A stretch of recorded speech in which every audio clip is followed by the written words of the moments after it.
Jumanji Welcome to the Jungle is a 2017 American action-adventure comedy film directed by Jake Kasdan and written by Chris McKenna, Eric Summers, Scott Rosenberg, and Jeff Pinkner.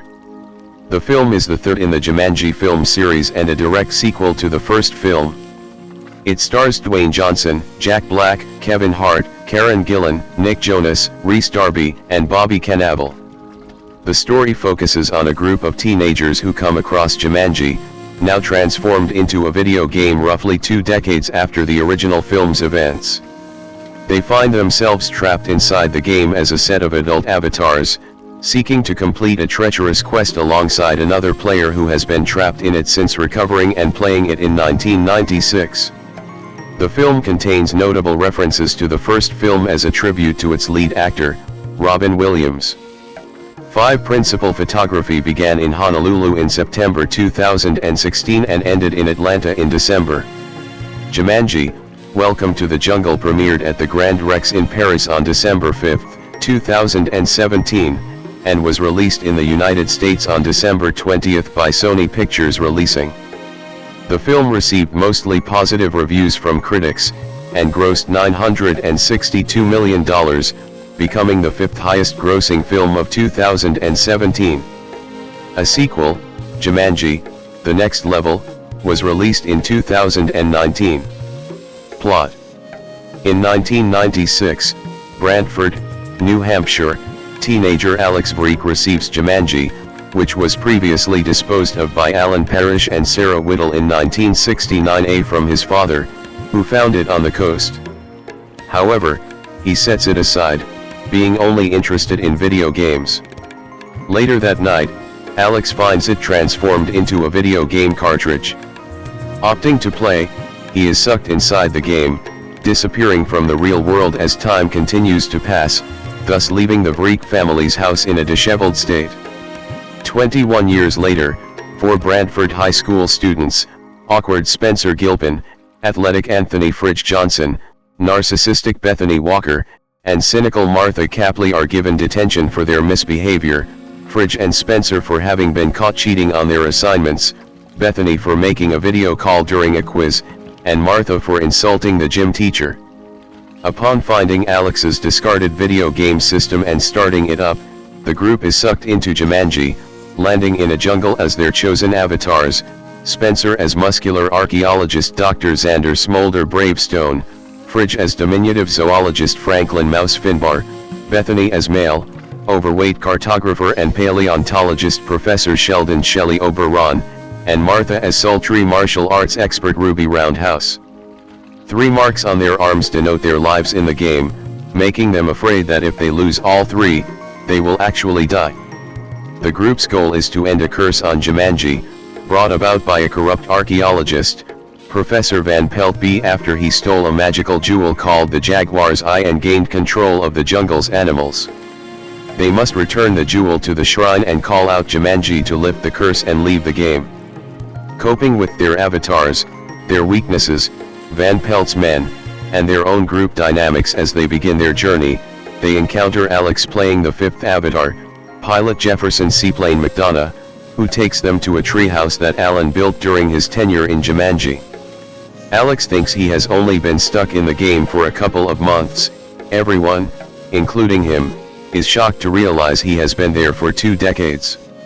The group coordinate with each other's strengths and work together to overcome the game's obstacles. They manage to return the jewel to the statue, break the curse and return to the real world. Back in the present, the group finds the Breek home restored and lively, compared to its previous state after Alex's disappearance. They meet Alex, now an adult, who explains that he returned to 1996, allowing him to live his life. He remained in Brantford and now leads a married life with 2 children, a daughter called Bethany, named in honor of Bethany Walker, as she had saved him by sacrificing one of her own lives in the game, and a son named Andy. Spencer, Fridge, Bethany, and Martha form an unlikely friendship after their experiences in the game, having bonded and become better people, including Bethany becoming more of an outdoor person. Spencer and Fridge patch things up and Spencer and Martha beginning a relationship. Soon, After hearing drum beat sounds coming from the game, they destroy the game with a bowling ball to prevent it from endangering anyone else, and they left. Cast: Dwayne Johnson as Spencer Gilpin, an intelligent, but unconfident, and neurotic high school student. In Jumanji, he is transformed into Dr. Xander Smolder Bravestone, a strong, confident archaeologist and explorer who has no weaknesses. Alex Wolff as Spencer in the real world. Kevin Hart as Anthony Fridge Johnson, a high school football player whose friendship with Spencer has deteriorated due to their different social statuses. In Jumanji, he is transformed into Franklin Mouse Finbar, a diminutive zoologist and weapons carrier who has a weakness to strength, speed, and kick. Sir Darius Blaine as Fridge in the real world. Jack Black as Bethany Walker, a popular and vain high school student. In Jumanji, she is transformed into Professor Sheldon Shelley Oberon, an overweight male expert in many scientific fields who has a weakness to endurance. Madison Eisman as Bethany in the real world. Karen Gillan as Martha Capley, a quiet and shy high school student with a cynical intellect, who is Spencer's primary love interest and vice versa. In Jumanji, she is transformed into Ruby Roundhouse, a scantily clad commando with a weakness to venom. Morgan Turner as Martha in the real world. Rhys Darby as Nigel Billingsley, an NPC in Jumanji who serves as the primary guide for its players. Bobby Cannavale as Russell Van Peltzy, an NPC presented as a corrupt archaeologist and former partner of Bravestones. He is a reimagined version of the Van Pelt character from the original film. Nick Jonas as Alex Breek, a teenager who has been trapped in Jumanji since 1996. In the game, he is transformed into Jefferson Seaplane McDonough, an aircraft pilot with a weakness to mosquitoes. 6. Mason Guccione as teenage Alex and Colin Hanks as adult Alex in the real world. Hanks was uncredited for his role. Additionally, Maren Hinkle, Tracy Bonner, and Natasha Charles Packer play the mothers of Spencer, Fridge, and Bethany respectively. Appearing as staff members of Brantford High School are Mark Evan Jackson as Principal Bentley, Carlise Burke as History Teacher Miss Mathers, Missy Pyle as Gym Teacher Coach Webb, and Maribeth Monroe as Bethany's English teacher. Kat Altman portrays Bethany's friend Lucinda, and Michael Shackett portrays Spencer's friend Fussfeld. Alex's father is played by Sean Buxton in 1996 and an uncredited Tim Matheson in the present day. In Jumanji, William Tokarski and Rohan Chand appear as a food vendor and a boy, respectively, in the marketplace. Production.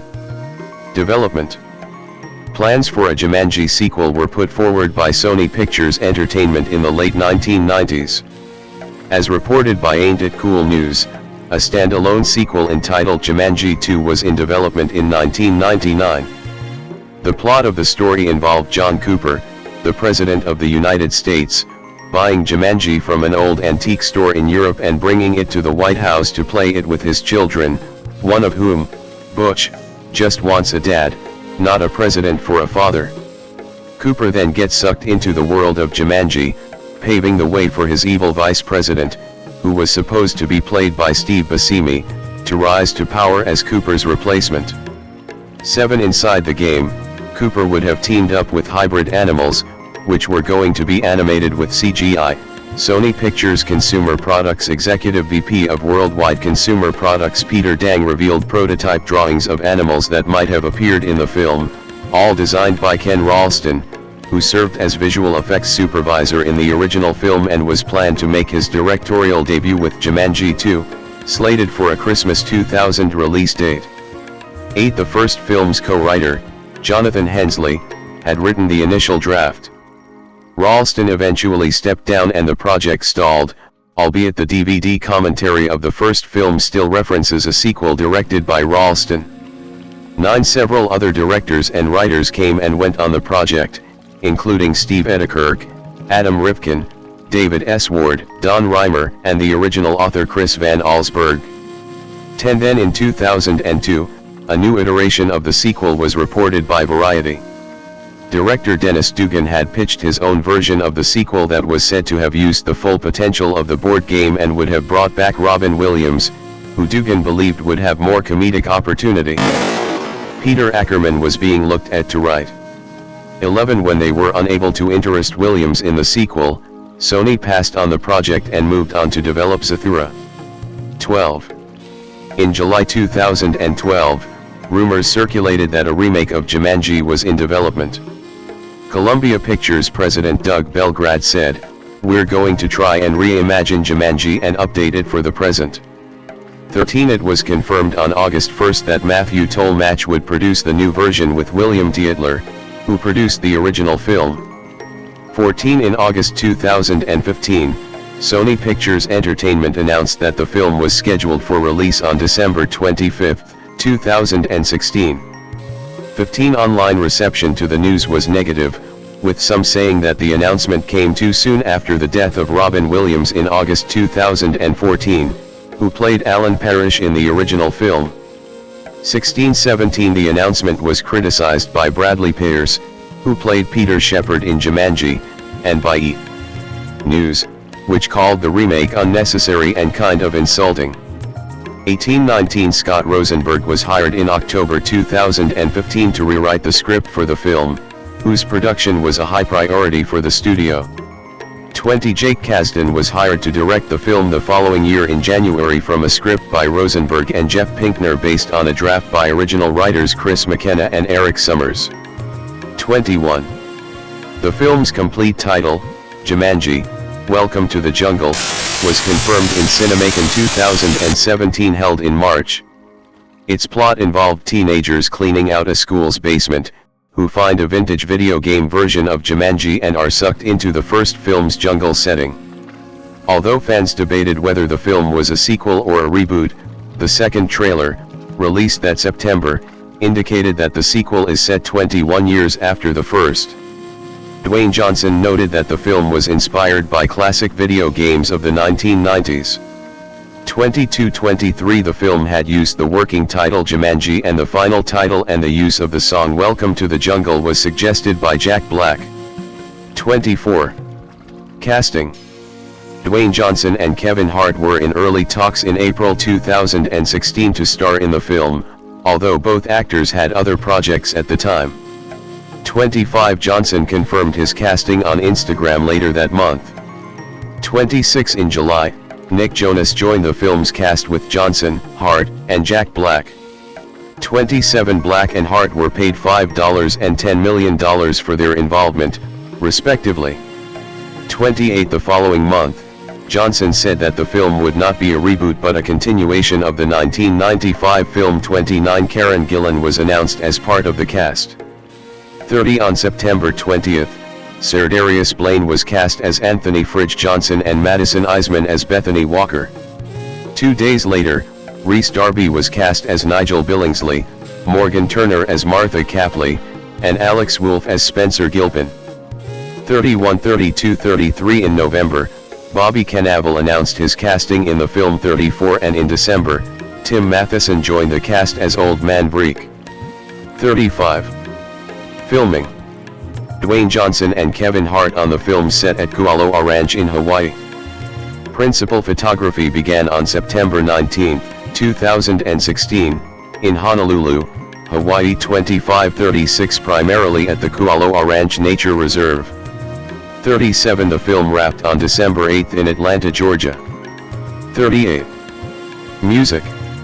Main article, Jumanji, Welcome to the Jungle, soundtrack. James Newton Howard was originally signed to compose the film's score 39 but was replaced by Henry Jackman when the film's release date was postponed 6 months. 1 The soundtrack was released digitally on December 15, 2017 by Sony Masterworks. Citation needed. Visual effects. The visual effects are provided by Elara and supervised by Glenn Millenhorst with help from moving picture company, Olin VFX, and Rodeo FX. 40. Release. Theatrical. Sony initially gave the film a release date of December 25, 2016. 41 Since filming did not begin until September 2016, the release was pushed back to July 28 and then to December 20, 2017. 2. Amazon Prime members in the United States could access to tickets for a December 8 screening of the film at select Regal, National Amusements, ArcLight Cinemas, and AMC theaters. 42 The screening sold out at 1,200 theaters and earned $1.9 million. 43 The film was released on IMAX 2D on January 12, 2018. In India, the film was released in English, Tamil, Hindi and Telugu languages on December 20, while in China, the film was released on December 29. Citation needed. Home media. Jumanji Welcome to the Jungle was released on digital HD on March 6, 2018, and on DVD, Blu-ray, Blu-ray 3D, excluding North America, and 4K Ultra HD Blu-ray on March 20, while still in theaters. The Blu-ray and digital versions include 2 additional featurettes, Surviving the Jungle, Spectacular Stunts, and Book to Board Game to Big Screen and Beyond. Celebrating the legacy of Jumanji. 44 Jumanji Welcome to the Jungle made a revenue of $65 million from home video sales with 3.4 million units sold, making it the 7th best-selling title of 2018. 45. In April 2021, Sony signed a deal giving Disney access to their legacy content, including the Jumanji franchise to stream on Disney Plus and Hulu and appear on Disney's linear television networks. Disney's access to Sony's titles would come following their availability on Netflix. 46-47. Reception. Box office. Jumanji Welcome to the Jungle grossed $404.5 million in the United States and Canada and $558 million in other territories, for a worldwide total of $962.50 million. It was the 5th highest grossing film of 2017. 48 On April 10, 2018, the film passed Spider-Man, $403.7 million, to become Sony's highest grossing film domestically. 49 On December 25, 2021, Spider-Man, No Way Home surpassed the film at $405 million to become Sony's highest grossing film domestically. Deadline Hollywood calculated its net profit as $305.7 million when factoring all expenses and revenues, making it 2017's 4th most profitable release. 50. In the US and Canada, the film was released on December 20, 2017, with The Greatest Showman and was projected to gross about $60 million from 3,765 theaters in its 6th-day opening weekend. The studio predicted a $45 million debut. 51-52 It earned $7.2 million on its first day and $7.6 million on its second day. Over the 3-day weekend, the film grossed $36.2 million, for a 6-day total of $71.9 million, finishing second at the box office behind Star Wars: The Last Jedi. 53 Its weekend-only earnings increased to $50.1 million during its second weekend, again finishing in second place at the box office. 54 The 38.4% weekend-to-weekend increase was the 4th largest for a film playing in over 3,000 theaters. The Greatest Showman set the record for best hold the same weekend. 55-56 The film passed Star Wars: The Last Jedi for the top spot the following weekend, declining 28.1% to $36.57, and finished first again the following week with $28.1 million, and a total of $35.2 million over the 4-day milk weekend. 58 Jumanji Welcome to the Jungle remained atop the box office for its 3rd weekend, earning $19.5 million. 59. It again topped the box office for a 4th consecutive week, its 6th week overall in theaters, with $19.5 million, topping new releases 12 Strong and Den of Thieves.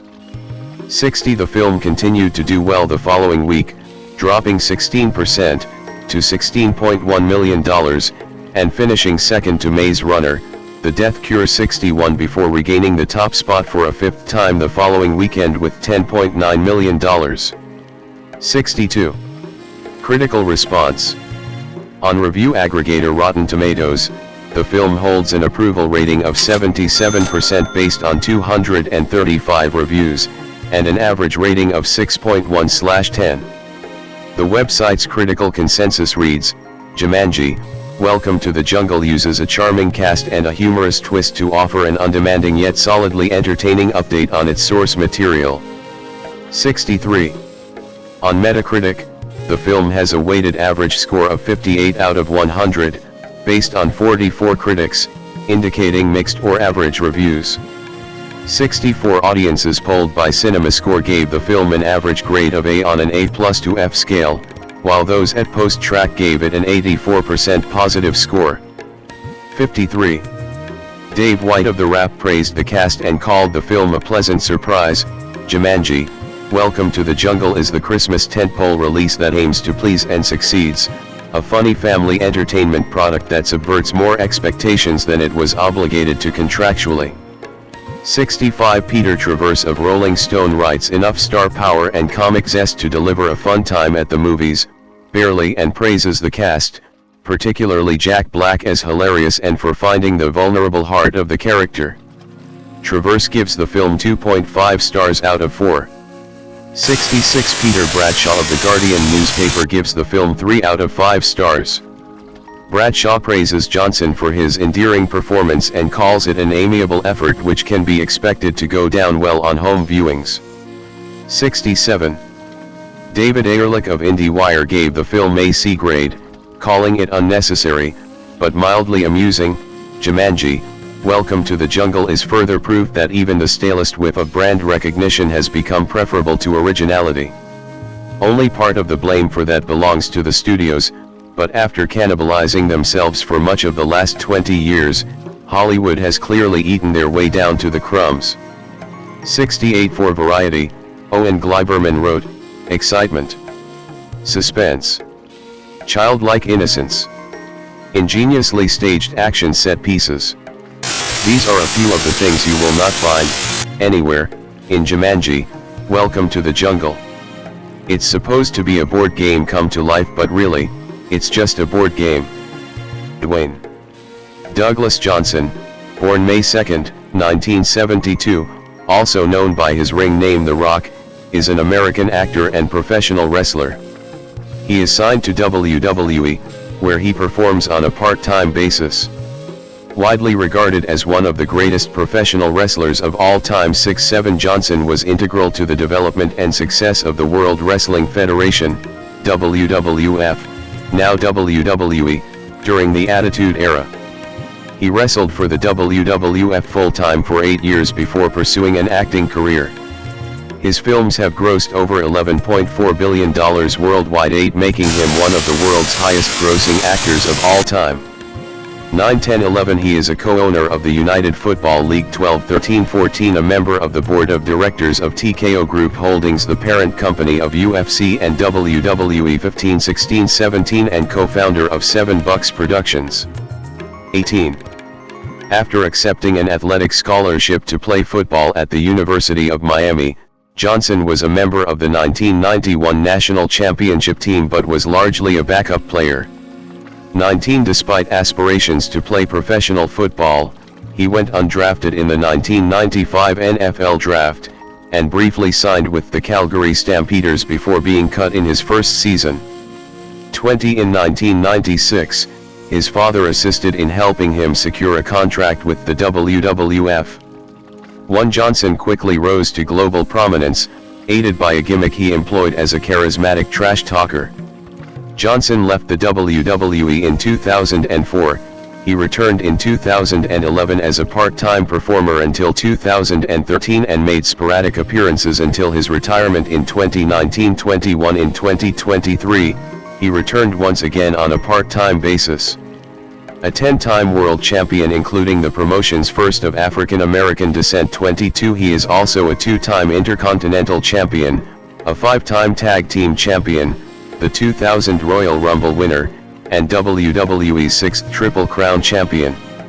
Johnson headlined multiple pay-per-view events, including WWE's flagship event WrestleMania 6 times, 15, 16, 17, 28, 29, and 40, Night 1, which includes the most bought professional wrestling pay-per-view, WrestleMania 28, and main event the most watched episodes of WWE's flagship television series, Raw and SmackDown. 23-24. Johnson's first film role was in The Mummy Returns, 2001. The next year, he played his first leading role in the action fantasy film The Scorpion King.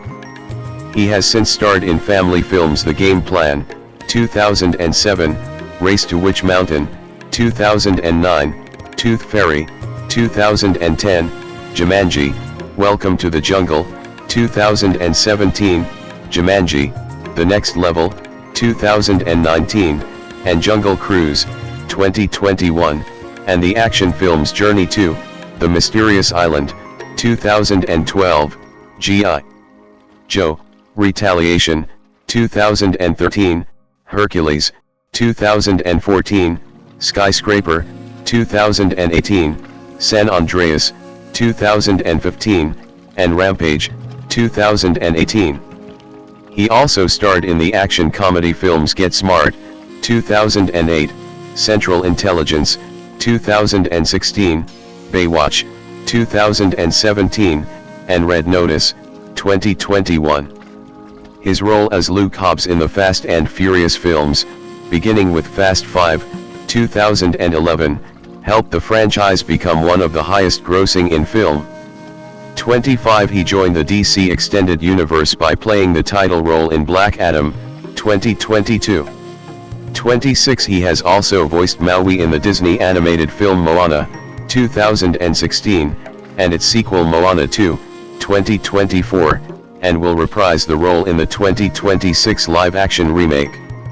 Johnson produced and starred in the HBO comedy drama series Ballers, 2015 to 2019, 27, and the autobiographical sitcom Young Rock, 2021 to 2023.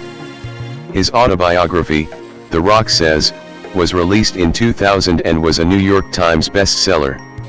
28-29. In 2016 and 2019, Time named him as one of the world's most influential people. 30-31. Early life and education.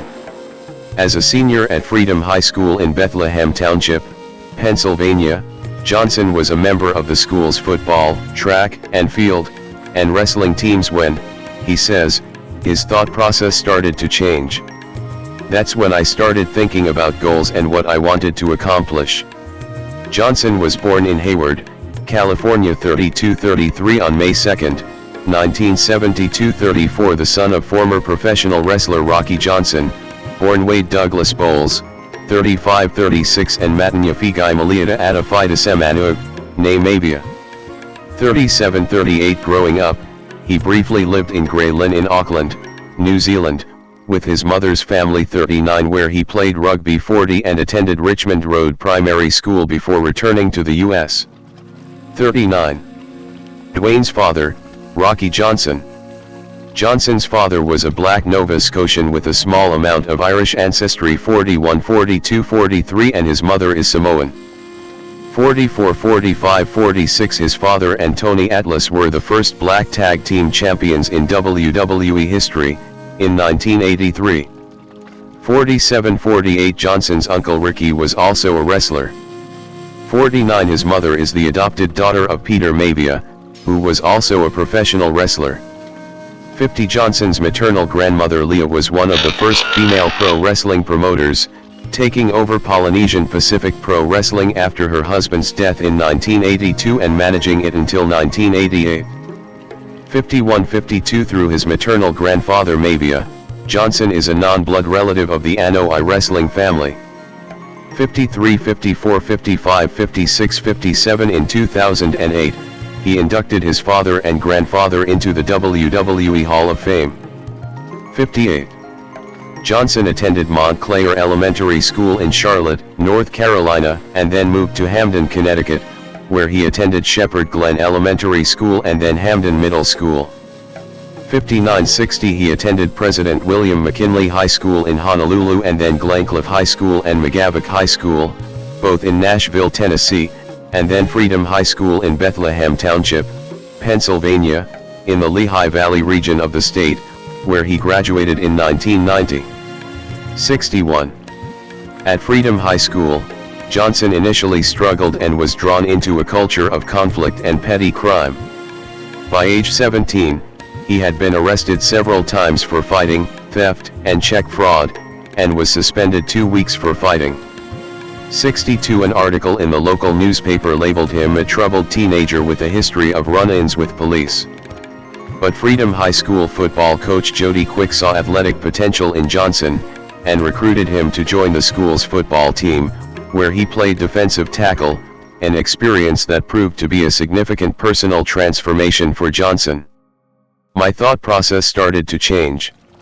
That's when I started thinking about goals and what I wanted to accomplish, he has since said about his high school football experience.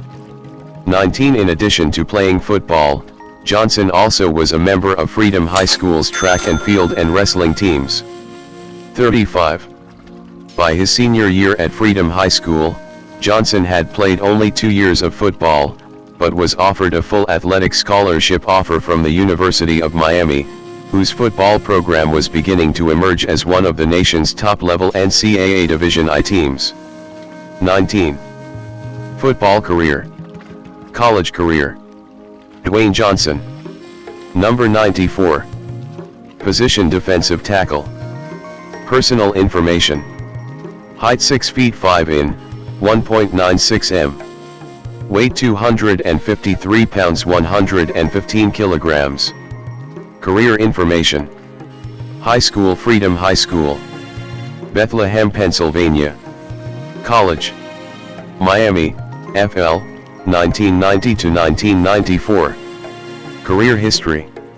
Calgary Stampeders, 1995, asterisk. Asterisk off-season and / or practice squad member only. Awards and highlights. National champion, 1991. As he did in high school, Johnson continued to play defensive tackle at the University of Miami, where he was a member of the Miami Hurricanes 1991 team, which won that year's national championship. 63-35 Despite playing 4 years there, however, Johnson found himself behind elite players on the depth chart, including future NFL star and Pro Football Hall of Fame inductee Warren Sapp, and appeared mostly in backup roles. 64-65 In his time at Miami, Johnson played in 39 games with 1 start. He recorded 4.5 sacks and 77 tackles. 65. In 1995, Johnson graduated with a Bachelor of General Studies and a dual major in Criminology and Physiology. 3. He was also one of the university's most prolific student speakers in the Miami area community, frequently delivering positive messages about his own struggles and encouraging students to remain in school and avoid the dangers of drug use. 66. Canadian Football League. After graduating, Johnson was signed by the Calgary Stampeders of the Canadian Football League. Calgary moved him from defensive tackle to linebacker. He was assigned to Calgary's practice roster, but was cut 2 months into Calgary's 1995 season. 35-67-68. Professional wrestling career. Early career, 1996. Part of a series on professional wrestling. History. Notable promotions. Notable men. Notable women. Notable tag teams and stables. By region. Styles. Concepts. Culture. Media outlets. Controversies. Lists. Related topics. Beat. After being cut by Calgary, Johnson began his professional wrestling career the next year, in 1996. 35 veteran wrestler Pat Patterson secured several tryout matches for Johnson with the World Wrestling Federation, WWF, in 1996. Wrestling at first under his real name, Johnson defeated the Brooklyn Brawler at a house show on March 10, '69 and lost matches to Chris Candido and Owen Hart. 39 after wrestling at Jerry Lawler's United States Wrestling Association under the name Flex Cabana and winning the USWA Tag Team Championship twice with his partner Bart Sawyer in the summer of 1996, Johnson was signed to a WWF contract. He received additional training from Tom Pritchard, alongside H.M. Albrecht and Mark Henry. 539. World Wrestling Federation / World Wrestling Entertainment. Intercontinental Champion, 1996 to 1997. Johnson made his WWF debut as Rocky Maivia, a combination of his father and grandfather's ring names, although announcers acknowledged his real name. 70 He was initially reluctant to take this ring name but was persuaded by Vince McMahon and Jim Ross. 52-71 He was given the nickname the Blue Chipper, and to play up his lineage, he was hyped as the WWF's first third-generation wrestler. To a clean-cut face character, Maivia was pushed heavily from the start despite his wrestling inexperience. He debuted on Monday Night Raw as a member of Mark Marrow's entourage on November 4, 1996. 72 His first match came at Survivor Series on November 17, in an 8-man elimination tag match. He was the sole survivor and eliminated the final two members of the opposing team, Crush and Goldust. 73 On February 13, 1997, he won the Intercontinental Championship from Hunter Hearst Helmsley on a Thursday edition of Monday Night Raw. 74 75 76 Maivia then successfully defended the title against Helmsley at In Your House 13, Final 4 on February 16. Johnson's first WrestleMania match came at WrestleMania 13 on March 23, where he was victorious in his Intercontinental Championship defense against the Sultan. WWF fans started to reject his character and push from the company. 77 He defeated Bret Hart by disqualification in a title defense on the March 31 episode of Raw is War. 78 Behind the scenes, Hart mentored Johnson for his first year in WWF 79 and refused to be booked to take the title from him. 80 On April 20, at In Your House 14, Revenge of the Taker, he lost to Savio Vega by countout but retained the title. Audiences became increasingly hostile toward Maivia, with chants of "Die, Rocky, Die" and "Rocky sucks" being heard during his matches. 152. After losing the Intercontinental Championship to Owen Hart on the April 28 episode of Raw is War 81, Maivia suffered a legitimate knee injury in a match against Mankind in June and spent several months recovering. 1. Nation of Domination, 1997 to 1998. See also, Nation of Domination. Upon returning in August, Maivia turned heel by lashing out at fans who had been booing him and joining Farouk, D'Lo Brown, and Kama in the stable called the Nation of Domination.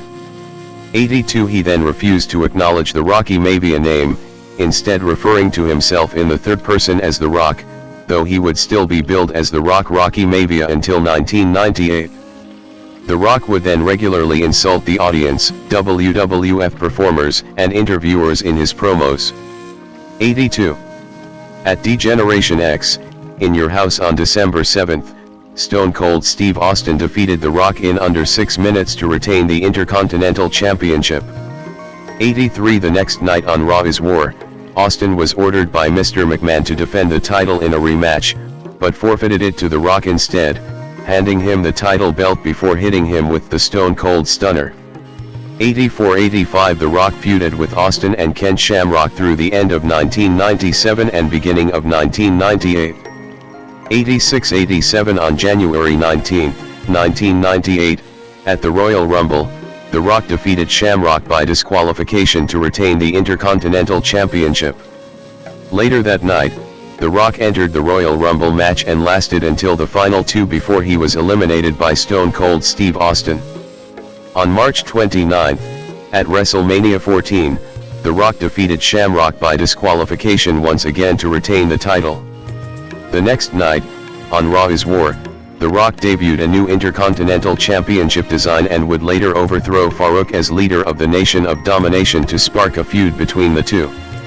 He then successfully defended the Intercontinental Championship against Farouk at Over the Edge, in Your House on May 31st. The stable would then refer to themselves as simply The Nation. 88. The Rock and The Nation then feuded with Triple H and D-Generation X, DX, with the two stable leaders first meeting in the quarter-final of the 1998 King of the Ring tournament, which The Rock won. At King of the Ring on June 28, The Rock defeated Dan Severn in the semi-final match and lost to rival Ken Shamrock in the final. The Rock then resumed his feud with Triple H, as the two had a 2 out of 3 falls match at Fully Loaded, in Your House on July 26 for the Intercontinental Championship, which The Rock retained in controversial fashion. 89. This led to a ladder match at SummerSlam on August 30, where The Rock lost the title to Triple H. 90. In the latter half of 1998, The Rock saw a big uptick in fan support. The Rock also started consolidating his famous persona during this time, which would last until 2000. 91. The Rock's popularity caused him to be booked in a feud with fellow Nation members Mark Henry and D'Lo Brown, turning babyface in the process. Henry defeated The Rock at Judgment Day, in Your House on October 18 after interference from Brown, effectively breaking up the stable. 92-93. WWF Champion and Rise to Superstardom, 1998-2000. See also, The Corporation and Rock and Sock Connection. As part of The Corporation, The Rock feuded with Stone Cold Steve Austin and stole Austin's personalized WWF Championship Smoking Skull belt. The Rock was then entered into the Deadly Game tournament for the vacant WWF Championship. The finals occurred at Survivor Series on November 15, where The Rock defeated Vince McMahon's associate, Mankind, to win his first WWF Championship. 94-95. A double turn then occurred as The Rock turned heel again after allying with Vince and Shane McMahon as the crown jewel of their stable, The Corporation, after the McMahons betrayed Mankind.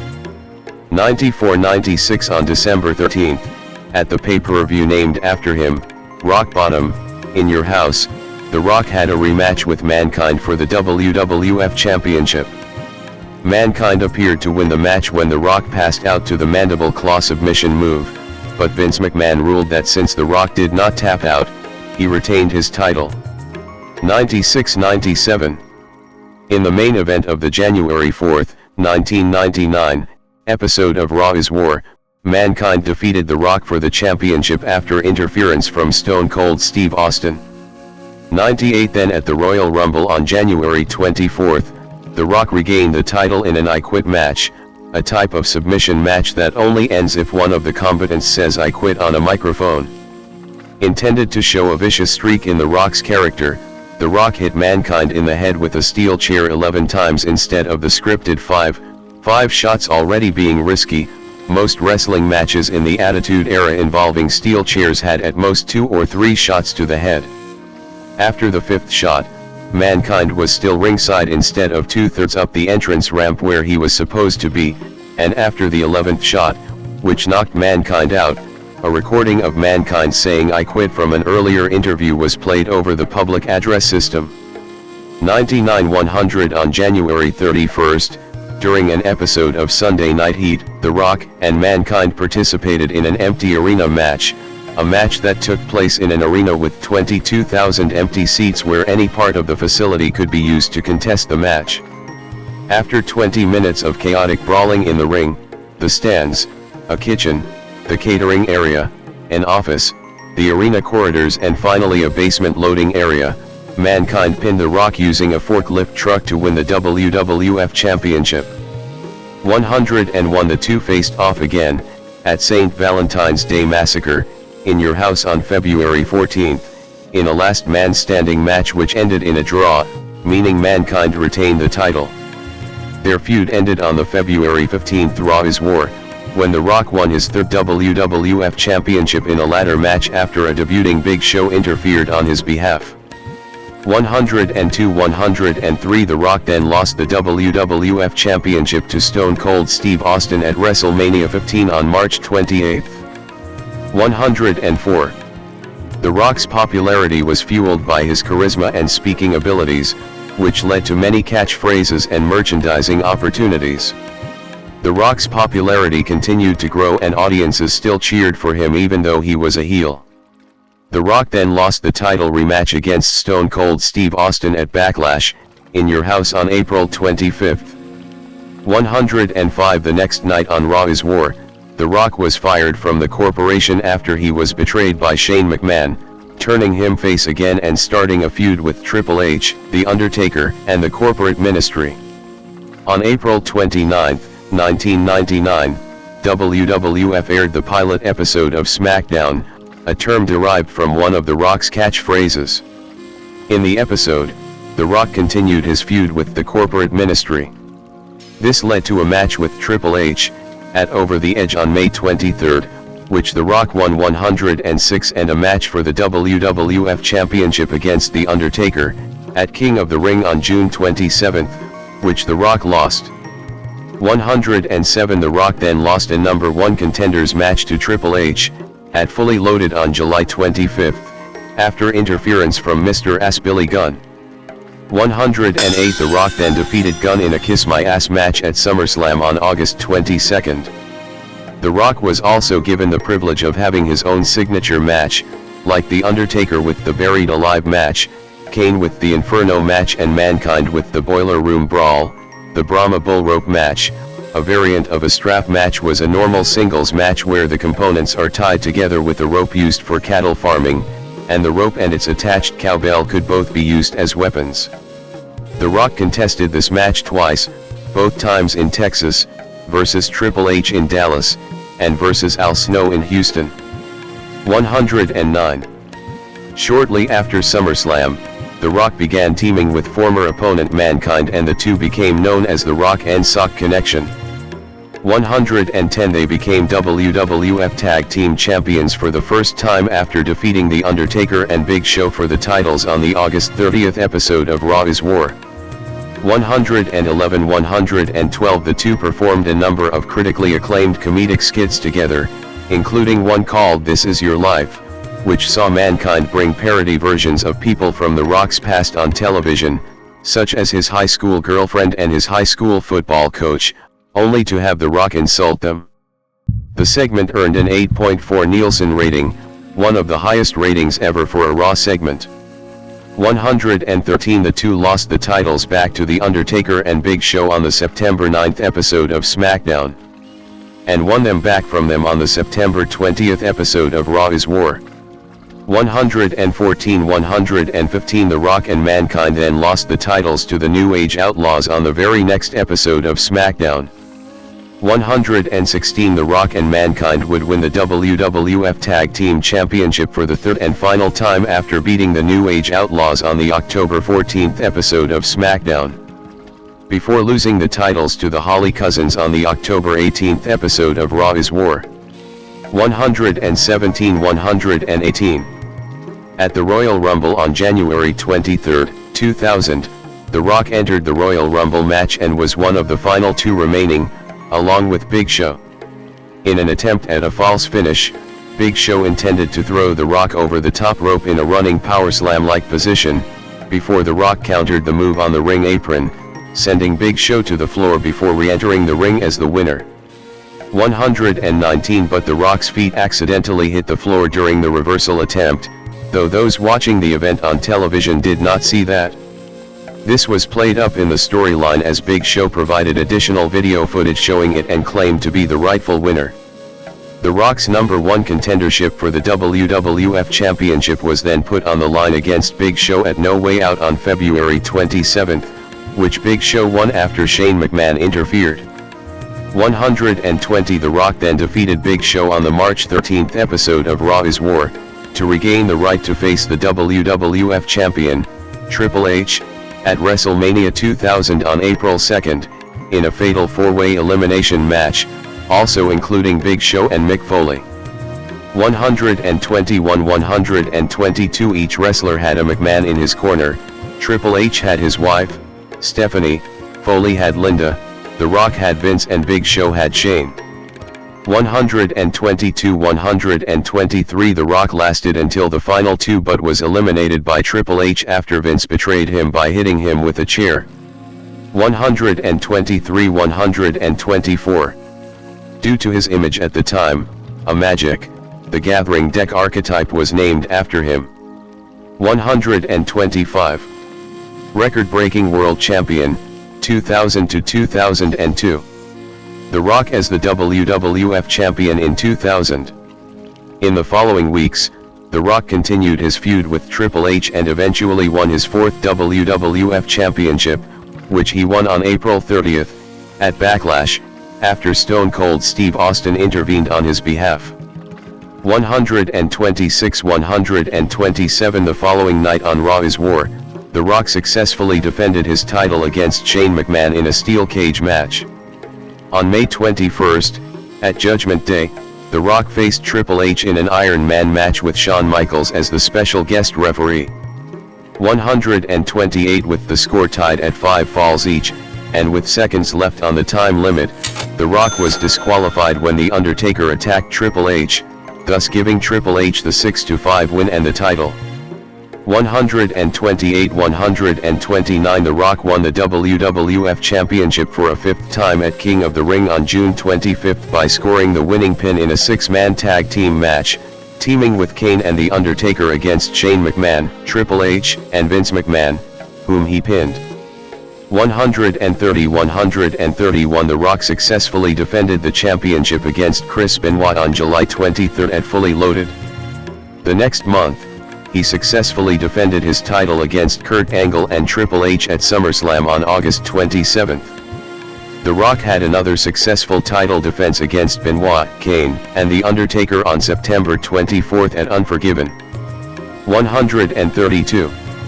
The Rock then lost the WWF Championship to Kurt Angle at No Mercy on October 22, 2000. 133 The next month, The Rock feuded with Ricochet and defeated him at Survivor Series on November 19. 134 The Rock wrestled a six-man Hell in a Cell match for the WWF Championship at Armageddon on December 10, which Angle won to retain the title. 135 On the December 18 episode of Raw is War, The Rock won the WWF Tag Team Championship with The Undertaker, defeating Edge and Christian, before losing the titles back to Edge and Christian the next night at a SmackDown taping. 136 The Rock continued to feud with Angle over the WWF Championship, culminating at No Way Out on February 25, 2001, where he pinned Angle to win the WWF Championship for a sixth time. 137-138 The Rock then feuded with the Royal Rumble winner, Stone Cold Steve Austin, whom he lost the title to at WrestleMania X7 on April 1 after Austin allied with Vince McMahon, who interfered on his behalf. 104 On the next night's Raw is War, during a steel cage title rematch, Triple H attacked The Rock, allying with McMahon and Austin and helping Austin retain the championship. 139 Austin and Triple H then formed a tag team called the Power Trip. 140 While The Rock was indefinitely suspended in storyline, Johnson used this time off to act in The Scorpion King. The Rock taunting Rob Van Dam at ringside at WWF Raw, October 2001.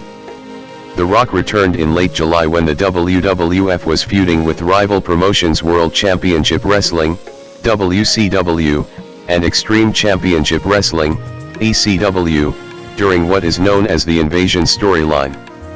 In reality, WCW was purchased by Vince McMahon and the WWF, and ECW had gone out of business in early 2001. Many former WCW and ECW wrestlers were then brought onto WWF television and formed the Alliance to compete with the WWF in storyline. The Alliance and Vince McMahon then both attempted to persuade The Rock to join their team. The Rock then aligned with McMahon and the WWF. The next month, The Rock defeated Booker T at SummerSlam on August 19 to win the WCW Championship for the first time. 141-142. The Rock later lost the title to Chris Jericho at No Mercy on October 21. 143-144. The next night on Raw, The Rock teamed with Jericho to win the WWF Tag Team Championship from the Dudley Boys. The Rock and Jericho then lost the tag titles to Booker T and Test on the November 1, 2001, episode of SmackDown. 145. The Rock defeated Jericho on the November 5 episode of Raw for his second WCW Championship. 146. As part of the WWF's battle against the Alliance, The Rock wrestled in a winner-takes-all 5-on-5 elimination tag team match at Survivor Series on November 18, where the losing team's company would be dissolved in storyline. The Rock was a member of Team WWF along with Chris Jericho, The Undertaker, Kane, and Big Show. The Alliance's team consisted of Stone Cold Steve Austin, Kurt Angle, Booker T, Rob Van Dam, and Shane McMahon. In the end, it came down to a one-on-one between The Rock and Stone Cold Steve Austin. The Rock seemed to have the upper hand, until his teammate Jericho entered the ring and attacked The Rock. Austin tried to capitalize on this by pinning The Rock, but Kurt Angle revealed his true allegiance by attacking Austin. The Rock then pinned Austin, giving Team WWF the victory and forcing the Alliance to disband. The Rock's WCW Championship was renamed the Unbranded World Championship following the Alliance's loss. 147. At the next pay-per-view, Vengeance on December 9, The Rock lost the World Championship to Jericho, who would then unify the WWF and World titles later that night. 148. The Rock then unsuccessfully challenged Jericho for the now undisputed WWF Championship at Royal Rumble on January 20, 2002. 149. The Rock doing his signature pose before wrestling Hulk Hogan, bottom right, at WrestleMania X8, March 2002. At the next pay-per-view, No Way Out on February 17, The Rock defeated The Undertaker in a singles match. No Way Out also saw the WWF debut of the famed WCW faction New World Order, NWO, which at the time consisted of Hollywood Hulk Hogan, Kevin Nash, and Scott Hall. 150. This later led to a match between The Rock and Hogan at WrestleMania X8 on March 17. The match was billed as Icon vs. Icon, with both men representing the top tier of two generations of wrestling. Ultimately, The Rock pinned Hogan at WrestleMania X8 to win the match. 151. Despite The Rock portraying a heroic character and Hogan a villain, a portion of the crowd attending the Skydome was rooting heavily for Hogan. 152-153. In an interview in 2013, Hogan said he and The Rock changed the style of the match on the fly based on the crowd's response. 154. After the introduction of the first ever brand extension, the WWF held a draft lottery on the March 25, 2002, episode of Raw. The Rock was the number 1 overall pick, going to the SmackDown brand before taking a sabbatical from wrestling. 155. The Rock made a surprise return on a June episode of Raw before going to his assigned brand of SmackDown. There, The Rock was named the number 1 contender for the WWE Undisputed Championship, which he won for a record-setting 7th time at Vengeance on July 21, by defeating Kurt Angle and then champion The Undertaker in a triple threat match. 156-157. The Rock successfully defended the title at the Global Warning event on August 10 against Triple H and Brock Lesnar after pinning Triple H. 158. On August 25, at SummerSlam, The Rock lost the WWE Undisputed Championship to Lesnar along with the record for the youngest WWE champion, which he had set in 1998. 159. In 2018, writing for ESPN.com, Sean Coyle noted in a retrospective review of the event, that following his victory over Hulk Hogan at WrestleMania X8, The Rock started to see a dip in fan support, and that dip turned into a plunge by the time The Rock had his match with Lesnar at SummerSlam, because fans knew he was leaving WWE to pursue an acting career. 160, as evidenced by the negative crowd response during his match with Lesnar. 161, after SummerSlam ended, The Rock was visibly angry at the crowd reaction. When he tried to do a post-show speech for the crowd, the fans booed him. He eventually cut a short promo, declaring that sing-along with The Rock is over. 162. The Rock then took time off to kickstart his acting career. 163. Hollywood Rock, 2003. The Rock defeated Stone Cold Steve Austin, left, in Austin's final match at WrestleMania 19 in March 2003. The Rock returned on the January 30, 2003, episode of SmackDown, to set up another match with Hulk Hogan at No Way Out on February 23. 164, because of negative fan reaction during previous matches as a result of his budding acting career, The Rock turned heel. He also started a new persona that has been called Hollywood Rock, with a new look and a shaved head. 165. 166, The Rock defeated Hogan at No Way Out before moving to the Raw brand. 167, there, The Rock had various small feuds, including one with the Hurricane. 168, The Rock also began performing rock concerts, segments in which he played the guitar and mocked WWE performers and fans in song. 169. After failing to win a #1 contendership for the World Heavyweight Championship, The Rock went into another program with Stone Cold Steve Austin. This led to a match at WrestleMania 19 on March 30, which called back to their previous two WrestleMania encounters, both of which Austin had won. 170, The Rock won after delivering 3 consecutive rock bottoms, ending their long-running rivalry in what turned out to be Austin's final match, until WrestleMania 38. 171, the next night, Raw was billed as the Rock Appreciation Night, in honor of The Rock's victory over Austin. That night, The Rock was attacked by a debuting Goldberg.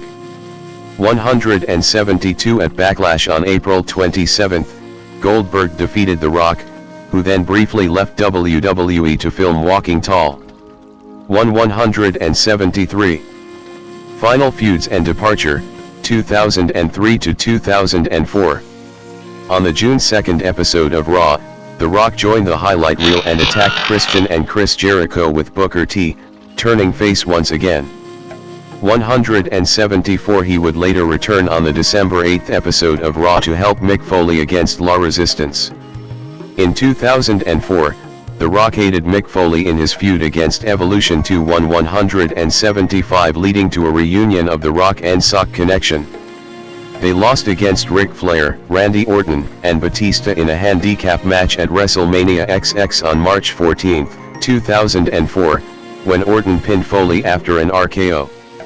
176, this was Johnson's final wrestling match until November 2011. The Rock appeared in WWE sporadically following WrestleMania XX. He made returns to provide support for Eugene against Jonathan Coachman and made a cameo in his hometown of Miami, where he confronted Randy Orton. On the August 23 episode of Raw, he hosted a pie-eating contest, as part of the WWE Diva Search, and ended the segment by giving Coachman a people's elbow. The Rock's contract with WWE then ended and he started his full-time acting career. 177. Non-wrestling appearances, 2007 to 2009. On March 12, 2007, The Rock appeared on a WWE show after nearly 3 years, via a pre-taped promo shown during Raw. He correctly predicted that Bobby Lashley would defeat Umaga at WrestleMania 23 in Donald Trump's and Vince McMahon's Battle of the Billionaires hair versus hair match. 178. On March 29, 2008, Johnson inducted his father Rocky Johnson and grandfather Peter Maivia into the WWE Hall of Fame.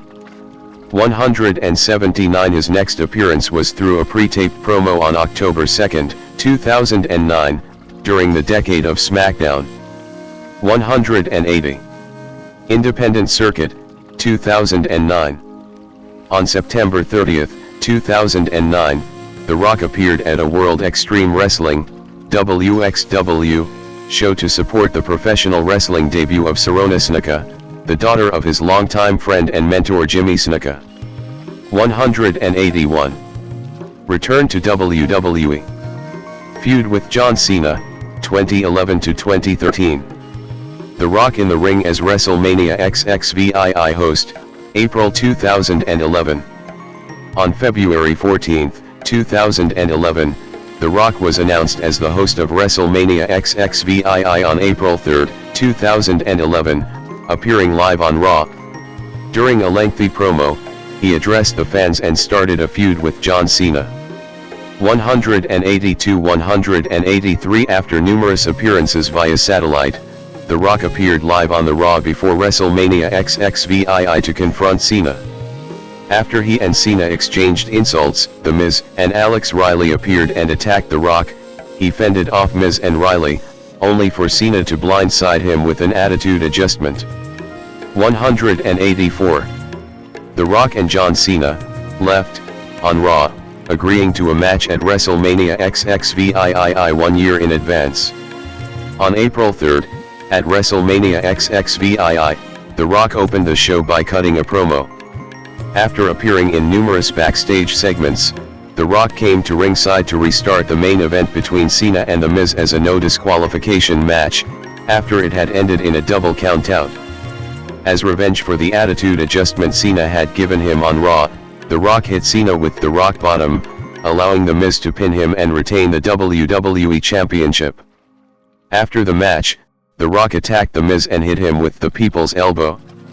185. The next night on Raw, The Rock and Cena agreed to a match at WrestleMania XXVII the next year. They then worked together to fend off an attack by the Core, which at the time consisted of Wade Barrett, Heath Slater, Justin Gabriel, and Ezekiel Jackson.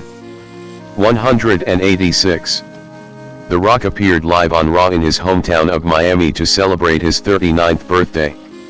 187. On September 16, WWE announced The Rock would wrestle in a traditional 5-on-5 Survivor Series tag team match, teaming with Cena at Survivor Series in November.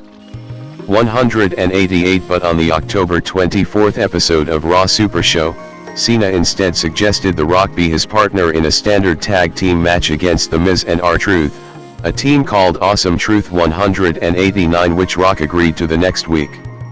190. On November 14, during the special Raw Gets Rocked, The Rock appeared live, delivering rock bottoms to Mick Foley, who had been hosting a This Is Your Lifestyle segment for Cena, and later both members of Awesome Truth. 191. The Rock and Cena defeated Awesome Truth on November 20 at Survivor Series, when The Rock pinned The Miz. After the match, The Rock gave Cena a rock bottom. 192.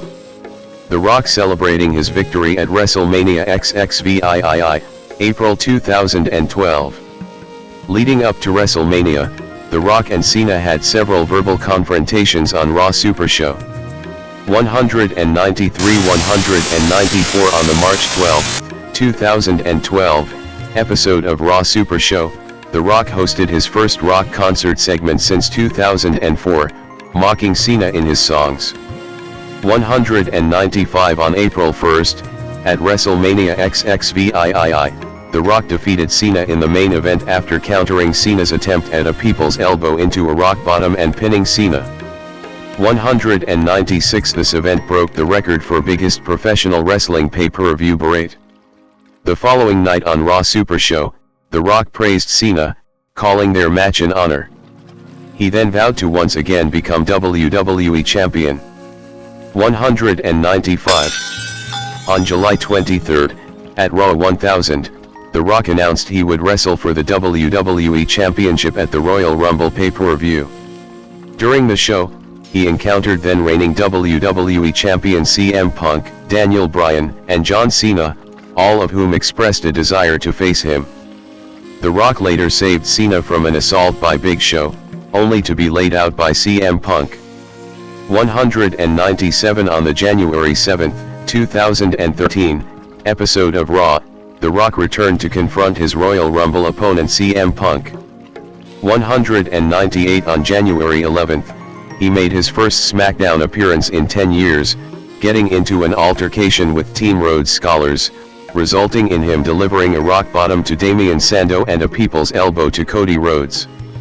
199 The Rock closed out the 20th anniversary episode of Raw, on January 14, with one of his rock concerts, leading to a brawl with CM Punk. 200 The following week on Raw, The Rock was attacked by The Shield. Vince McMahon then asserted that if The Shield attacked The Rock in his title match with CM Punk, Punk would be stripped of the WWE Championship. 201. The Rock revealing the brand new WWE Championship design on WWE Raw, February 2013. On January 27, at the Royal Rumble, CM Punk would seemingly defeat The Rock after the arena lights went out and someone attacked The Rock. Vince McMahon then came out and was about to strip Punk of the championship. However, at The Rock's request, he instead restarted the match. This culminated in The Rock defeating Punk to win his 8th WWE Championship. 202 Punk received a title rematch with The Rock, at Elimination Chamber on February 17, 2013, with the added stipulation that if The Rock was disqualified or counted out, he would still lose the WWE Championship. The Rock would pin Punk to defeat him and retain the championship. 203 The following night on Raw, The Rock unveiled a new WWE Championship design, with a different center plate and removable customizable side plates which had his Brahma Bull logo. 204 The Rock then resumed his rivalry with John Cena, who won that year's Royal Rumble to set up a rematch of the previous WrestleMania match between the two at WrestleMania 29, only this time with the WWE Championship on the line. 205 206.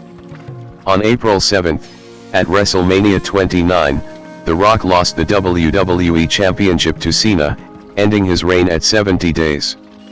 207 Despite being advertised for Raw after WrestleMania, where it was stated that The Rock was still entitled a rematch for the WWE Championship. 208 The Rock did not appear because of a real injury sustained during his match with Cena, in which his abdominal and adductor tendons tore from his pelvis. 209 Johnson underwent surgery on April 23 to reattach the torn tendons. 210 Post-surgery, it made his abdomen look far less muscular than the rest of his body, notably his arms. 211. Part-time appearances, 2014 to 2023. The Rock, right, confronts Hulk Hogan at WrestleMania XXX, April 2014. In April 2014, The Rock appeared in the opening segment of WrestleMania XXX along with Stone Cold Steve Austin and Hulk Hogan. 212 On the October 6 episode of Raw, The Rock made a surprise appearance to confront Rusev and Lana. This resulted in The Rock clearing Rusev from the ring. On the 15th anniversary of SmackDown on October 10, The Rock would make an appearance in a backstage segment, where he and Triple H would reminisce on their past feud. 213. The Rock appeared at the 2015 Royal Rumble event on January 25, 2015, during the main event match, where he helped his relative Roman Reigns fend off Big Show and Kane after Reigns eliminated them from the match. Reigns then won the match and The Rock endorsed him in the ring. 214 215 216 The Rock appeared at WrestleMania 31 on March 29, 2015, alongside Ronda Rousey, getting into an in-ring altercation with Triple H and Stephanie McMahon. Rock and Rousey prevailed after he attacked Triple H and she overpowered McMahon. 217 On June 27, The Rock appeared at a live event in Boston, where he confronted Bo Dallas and gave him a rock bottom. 218. The Wyatt family confronting The Rock at WrestleMania 32, April 2016. On the January 25, 2016, episode of Raw, The Rock was in a segment that saw him converse with The Miz, Big Show, Lana, and Rusev before he and his relatives, the Usos, got into an altercation with then WWE Tag Team Champions, The New Day. 219 The Rock appeared at WrestleMania 32 on April 3, 2016, where he announced that WWE had broken the all-time WrestleMania attendance record before being interrupted by the Wyatt family. The Rock got into a verbal back and forth with Bray Wyatt before having an impromptu match with Wyatt family member Eric Rowan. The Rock won after giving Rowan a rock bottom and pinning him in 6 seconds, which set the record for the fastest win in WrestleMania history. The Rock was then aided by a returning John Cena to fend off Wyatt, Rowan, and Braun Strowman. 220. On the February 20, 2017, episode of Raw, The Rock made an untelevised appearance after the broadcast had gone off the air, where he promoted and filmed a scene for his then upcoming film Fighting with My Family. 221 On August 3, 2019, The Rock officially announced his retirement from professional wrestling.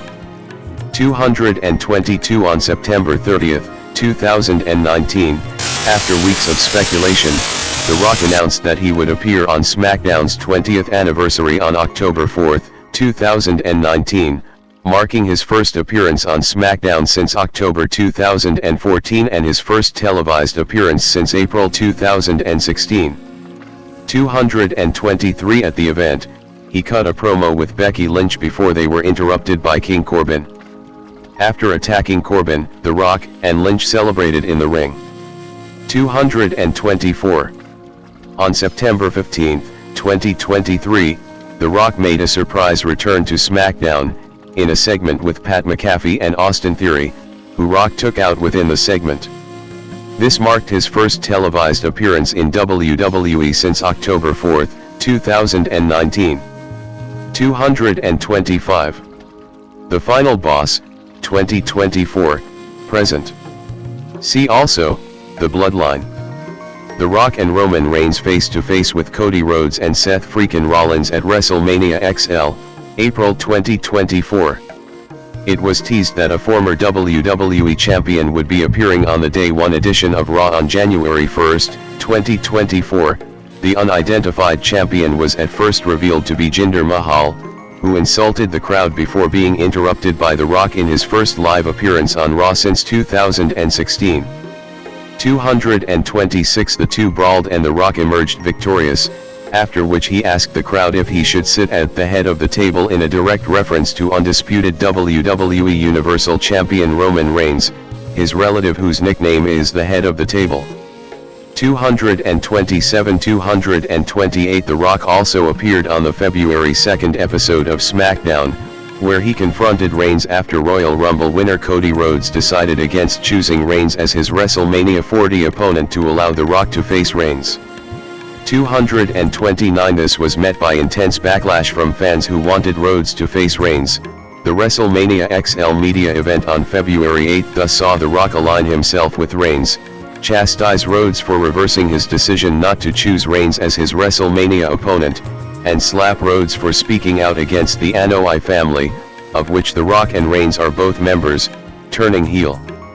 230-231 As WWE's chief creative officer Triple H was being interviewed backstage over what had just transpired, The Rock and Reigns walked by and told him to fix it or they would, though Triple H would later appear on SmackDown to stand by Rhodes' decision. 231. The Rock with the People's Championship at the 2024 WWE Hall of Fame induction ceremony in April 2024. On the February 16 episode of SmackDown, The Rock officially joined Reigns' faction The Bloodline. He also debuted a new persona that incorporated facets of his arrogant Hollywood Rock incarnation from 2003, such as insulting the audience, wearing gaudy expensive clothes, and entering the arena to a new entrance theme that began with his heroic character's music before transitioning into his Hollywood rock music.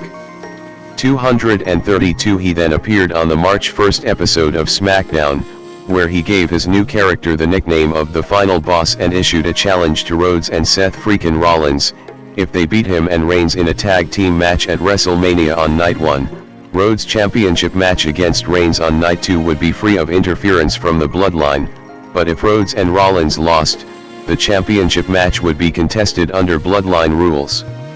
Rhodes and Rollins accepted the challenge the following week. On the March 25th episode of Raw, The Rock attacked Rhodes backstage, leaving him beaten and bloody in the parking lot. 233 During the 2024 WWE Hall of Fame, The Rock received a People's Championship from Muhammad Ali's wife Lani, which he would begin carrying over his shoulder whenever he appeared on screen. 234 In the Night 1 main event of WrestleMania XL, The Rock and Reigns defeated Rhodes and Rollins. 235 During the Night 2 main event between Reigns and Rhodes, multiple people interfered on behalf of both men. The Rock appeared and hit John Cena with the rock bottom after the two stared each other down, but The Undertaker then appeared and chokeslammed The Rock. Rhodes went on to defeat Reigns for the undisputed WWE Championship. 236 The following night on Raw, The Rock interrupted Rhodes' celebration to congratulate him and reveal that he would be leaving for a while, but would be coming after Rhodes when he returns. This allowed Johnson time off to film the biopic The Smashing Machine. 237 238 During his hiatus, Solo Sikoa became the new leader of the Bloodline, starting the Bloodline Civil War. 239 240 6 months later, in the main event of Bad Blood on October 5, Rhodes and Reigns teamed up to face members of the Bloodline, Solo Sikoa and Jacob Fatu, from which Reigns had been ousted, defeating Sikoa and Fatu with the help of a returning Jimmy Uso. Following the match, The Rock returned and stood at the top of the entrance ramp, where he silently counted to 3 and made a throat-slashing gesture to Reigns, Rhodes, and Uso before leaving. 241 The Rock returned on the Raw premiere on Netflix on January 6, 2025, thanking Rhodes for all his work as the face of the company and hugging him. Later that night, The Rock embraced Reigns after the latter defeated Sikoa to reclaim his Ula Fala and Tribal Chief title. 242 The next night at New Year's Evil, The Rock made his first appearance on the NXT brand. 243 244 He sought advice from his daughter, NXT General Manager Ava, and spoke to Ethan Page. In a promo that closed out the television special, he addressed criticism towards his actions the night before on Raw. 245 246 On the February 21st episode of SmackDown, The Rock made an appearance to announce that WrestleMania 42 would take place in New Orleans, Louisiana, where SmackDown was being taped. The Rock also called out Cody Rhodes, where he offered to elevate Rhodes as a star in exchange for Rhodes' loyalty and cryptically stated that he wanted Rhodes' soul. 247 On March 1 at Elimination Chamber, Toronto, Rhodes refused The Rock's offer, who responded by signaling Elimination Chamber match winner John Cena to attack Rhodes, leaving him beaten and bloodied in the assault. 248 Mainstream crossover. The Rock in a 2001 Vanity Fair photo shoot. The Rock appeared on Wyclef Jean's 2000 single It Doesn't Matter and in its music video.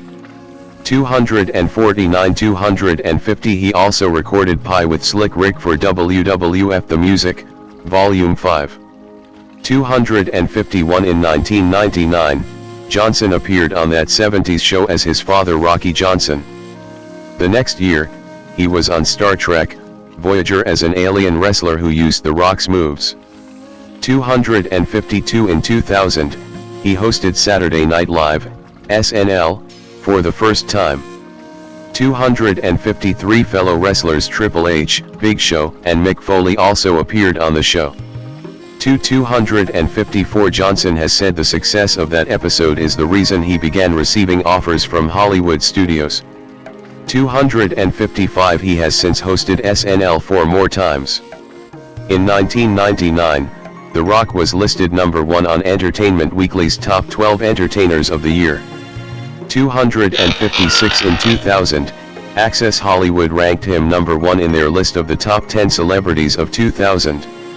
257 That year, Rock was also listed in the Forbes Celebrity 100 and People magazine's 25 Most Intriguing People. 258-259 The Rock was listed on Entertainment Weekly's 101 Most Influential People in both 2000 and 2001. 260 in 2001, he was also listed on E!'s 20 Top Entertainers. 261-262 in 2002, The Rock was listed on E!'s 25 Toughest Stars. 263 in 2003, he was listed in VH1's 200 Greatest Pop Culture Icons 264 and was number 7 in People magazine's 50 Favorite TV Stars. 265. The Rock made a surprise appearance at the official Xbox unveiling during Bill Gates's keynote speech at the ongoing Consumer Electronics Show in 2001. 266 Johnson's motion picture debut was as the Scorpion King in The Mummy Returns, 2001.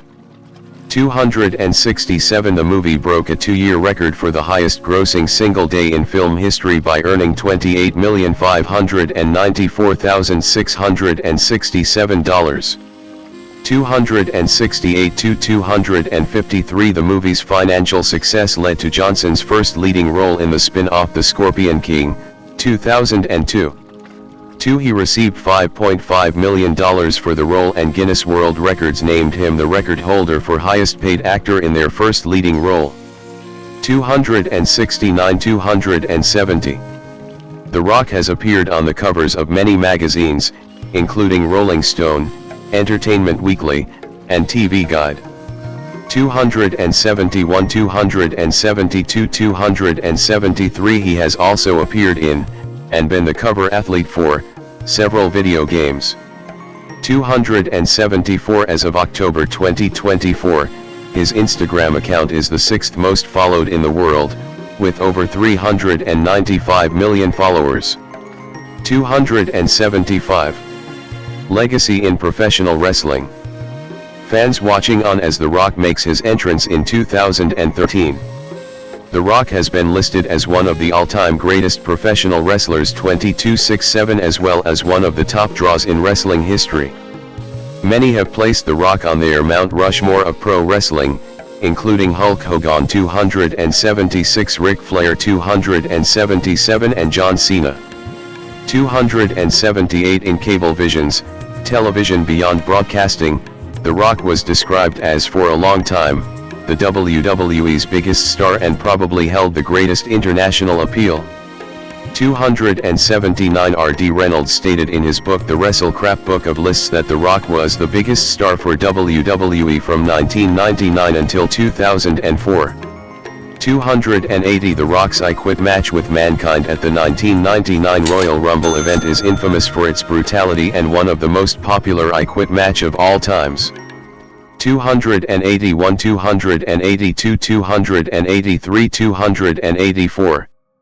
The Rock main event, the most bought pay-per-view worldwide in WWE history, WrestleMania XXVIII, 285. The most bought pay-per-view domestically in WWE history, WrestleMania X7. The highest rated Raw in history 286, 287. The highest rated SmackDown in history 288 and was part of the highest rated cable segment in WWE history with Mankind entitled This Is Your Life, in which Mankind would honor The Rock with various gifts and reunions. 289, 290. His return in 2001 had a 7.1 rating, the highest rated segment of the year. The Rock was also part of the highest rated match of the 21st century when his WWF Championship defense against Shane McMahon, on May 1, 2000, got an 8.3 rating, making it the highest rated segment of all time, behind This Is Your Life.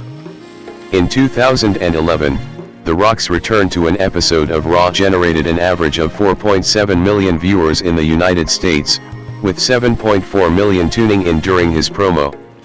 291 Raw 1000 was the highest rated Raw episode of 2012 and his segment with CM Punk and Daniel Bryan was the highest rated segment of the show.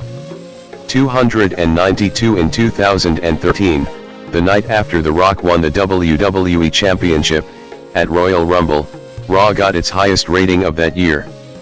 293. Derived from one of his catchphrases "Lay the Smackdown," WWE introduced in 1999 its second flagship program, WWE SmackDown, which became television's second longest running weekly episodic program in history. 294. The term SmackDown was included in Merriam-Webster dictionaries in 2007. 295. 296. He is also known for popularizing the term jabroni, derived from jabber, although it was originally introduced by the Iron Sheik. 297. 298. The Rock holds the record for most Raw shows main event in 1 year, 38 in 2000, 299. Most SmackDown shows main event in 1 year, 36 in 2000, 300, and is tied with Stone Cold Steve Austin, in 2001, for most PPV shows main event in 1 year, 12 in 2000. 301. 302. The Rock is also one of 2 wrestlers, the other being The Undertaker, to main event WrestleMania in 4 different decades, 1990s, 15, 1999, 2000s, WrestleMania 2000, 2000, X7, 2001, 2010s, XXVIII, 2012, 29, 2013, 2020s, XL, 2024. At the 2021 Survivor Series, WWE held a 25-man battle royal to celebrate the 25th anniversary of The Rock's WWE debut. The match was won by Omos. 303. Acting career. See also, Dwayne Johnson filmography. Johnson in April 2009. Johnson entered Hollywood and had early success due to his wrestling popularity and noted work ethic. Over his acting career, he became one of the highest paid and most successful actors in Hollywood. 304. 305. 306. 307. Career beginnings, 1999 to 2010. He began his acting career on television while wrestling. In his first television acting job, in 1999, he portrayed his father Rocky Johnson in an episode of that 70s show called That Wrestling Show. Nearly a year later, he appeared in the Star Trek Voyager episode Tsunkatsu as an alien wrestler who fought against Seven of Nine. While Johnson was away from WWE, the company continued to sell The Rock merchandise, and he continued to be featured prominently in the opening montages of their television shows. 39. Johnson made his theatrical debut in The Mummy Returns, 2001, playing the antagonist Matthäus the Scorpion King.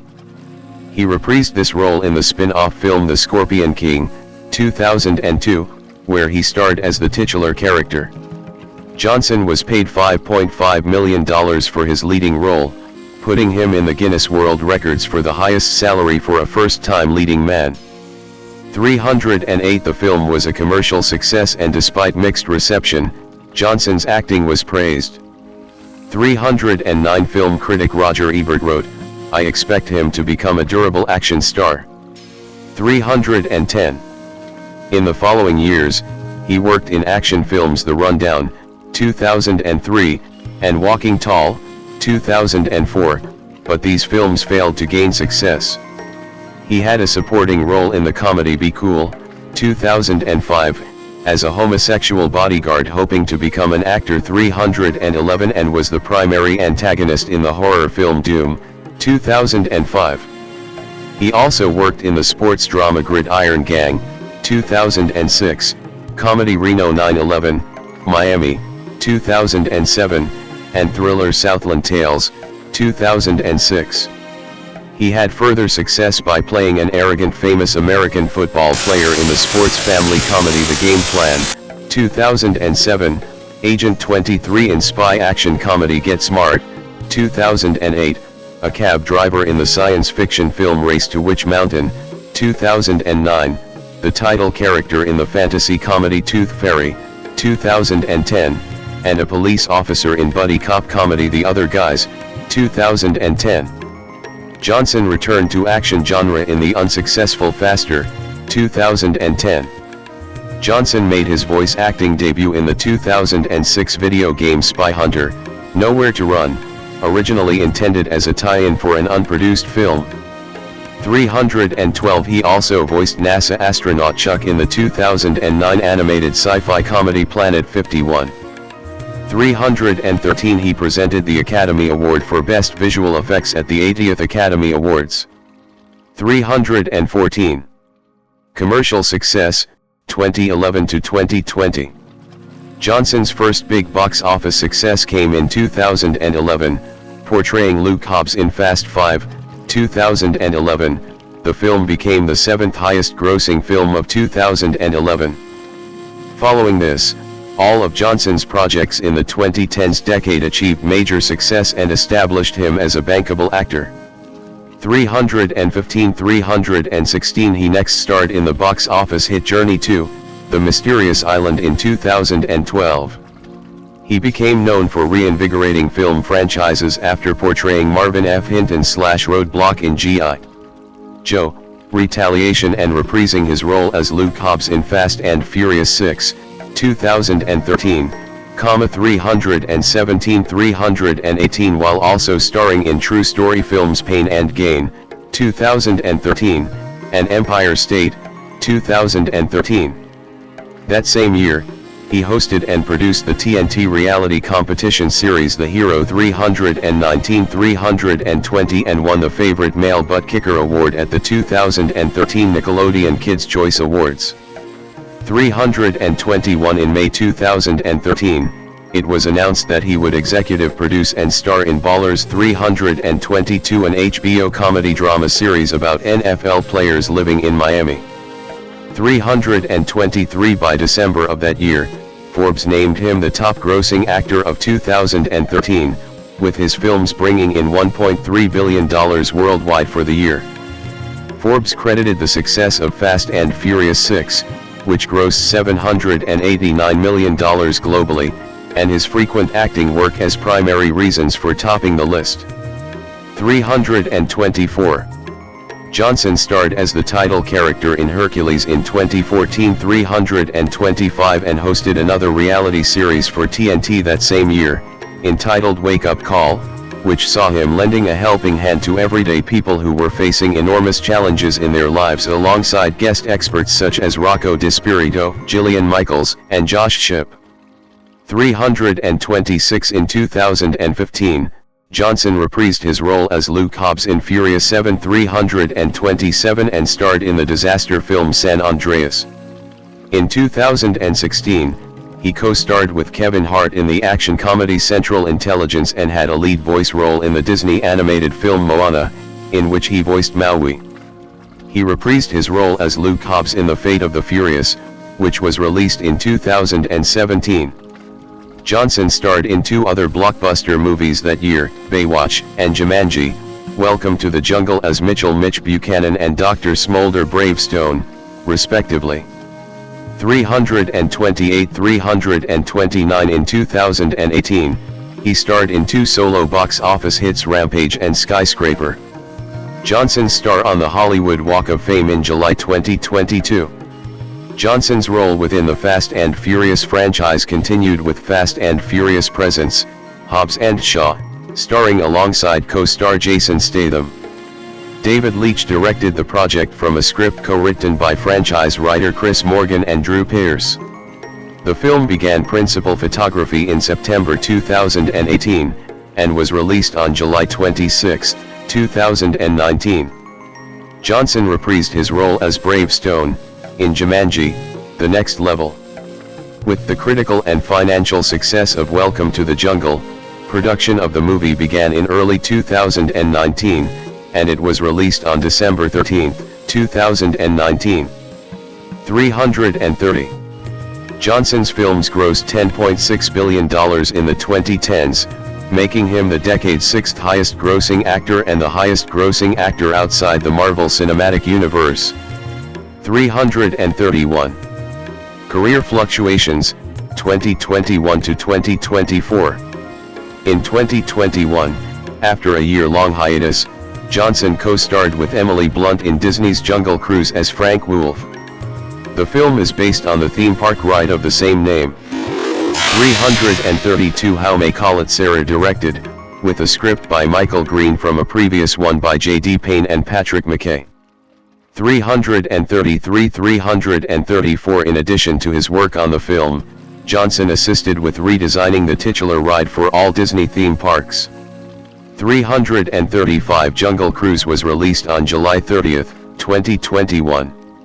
336 337 338 On March 16, 2021, he appeared for the first time as the video game character, The Foundation, in Fortnite Battle Royale.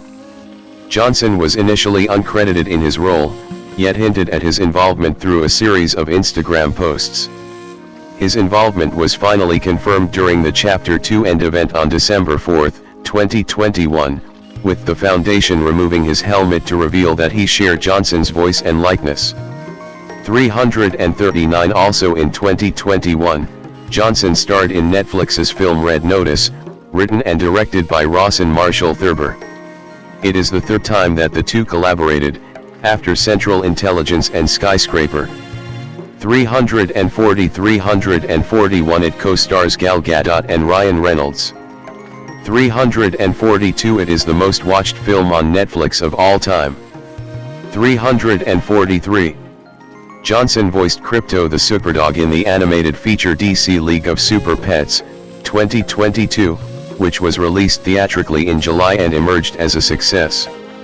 344 On November 14, 2019, he had announced a late 2021 release date for the superhero Black Adam film. 345 Production on Black Adam began filming in April 2021 and was released on October 21, 2022. 346 347 He earned $22.5 million to star in the film and received millions more for producing and promoting it on social media. 348 However, the anticipated film received mixed to negative reviews and turned out to be a box office disappointment. Following the failure of Black Adam, Johnson's star power came under scrutiny, and his involvement in creative decisions faced criticism. 349 350 In 2023, Johnson voiced his Moana character Maui in Disney crossover short film Once Upon a Studio. 351 In May 2023, Johnson reprised his role as Luke Hobbs in a cameo appearance during the mid-credits scene of Fast X. By the early 2020s, Johnson faced increasing criticism for consistently portraying similar characters, often described as charismatic, larger-than-life figures who are both physically imposing and possess a dry wit. These roles frequently involve action or adventure elements, and the characters tend to be heroic, if sometimes reluctant, protagonists. 352 353 Johnson has been a member of the Academy of Motion Picture Arts and Sciences in the Actors Branch since 2017. 354 In 2024, he presented an award alongside Bad Bunny.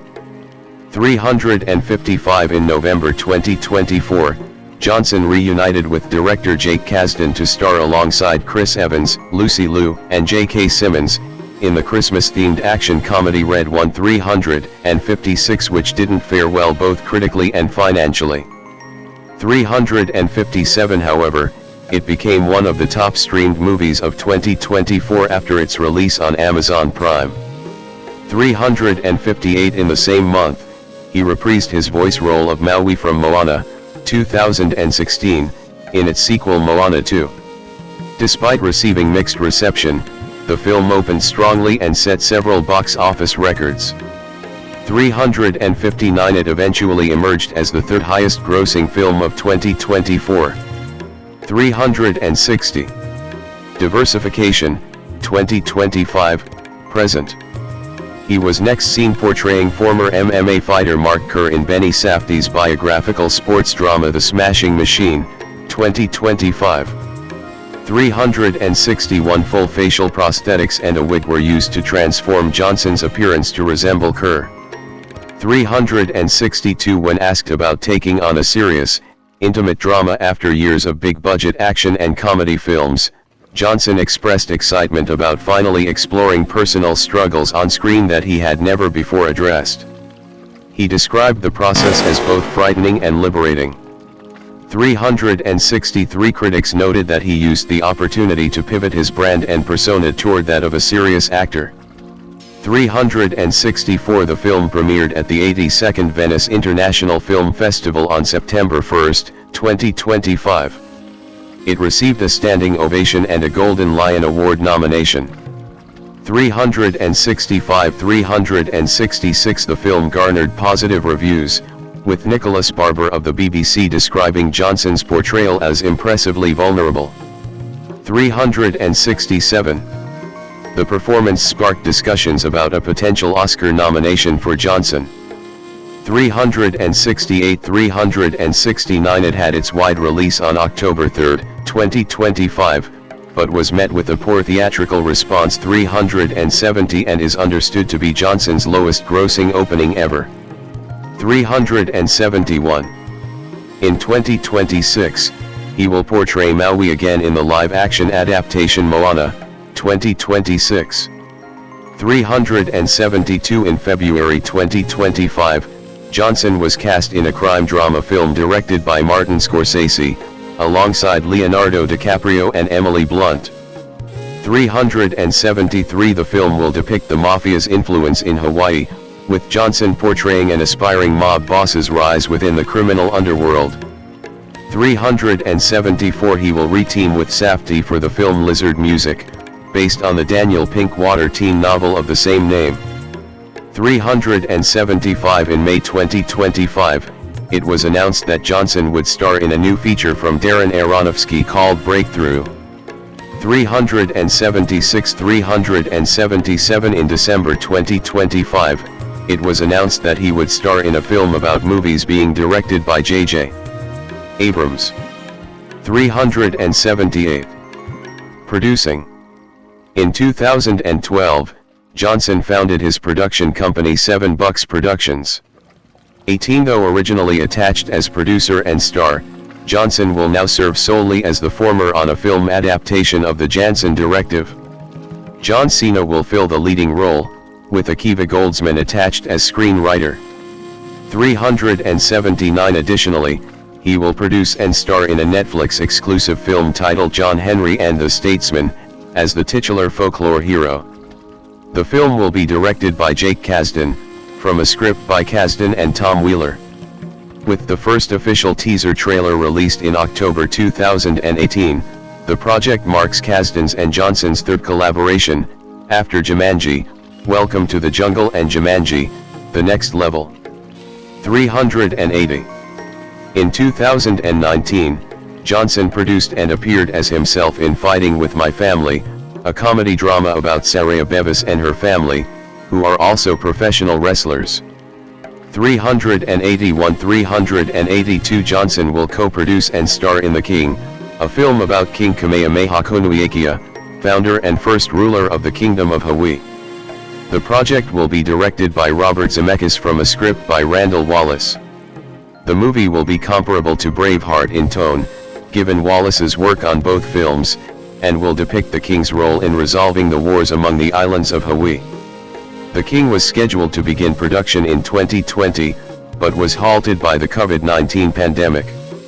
383 Johnson is also attached to produce/star in a sequel to Big Trouble in Little China. 385 as well as project under development with Shane Black focusing on a new interpretation of Doc Savage. 386. In 2021, his biographical comedy drama series Young Rock began airing on NBC. 387 A film centered around Taith Adam/Black Adam, a part of the DC Extended Universe, was announced to be in development in January 2017. Originally cast in the role as early as September 2014 as the antagonist, in a film centered around the superhero Billy Batson/Shazam. 389 His villainous role for Shazam was reworked into 2 separate films.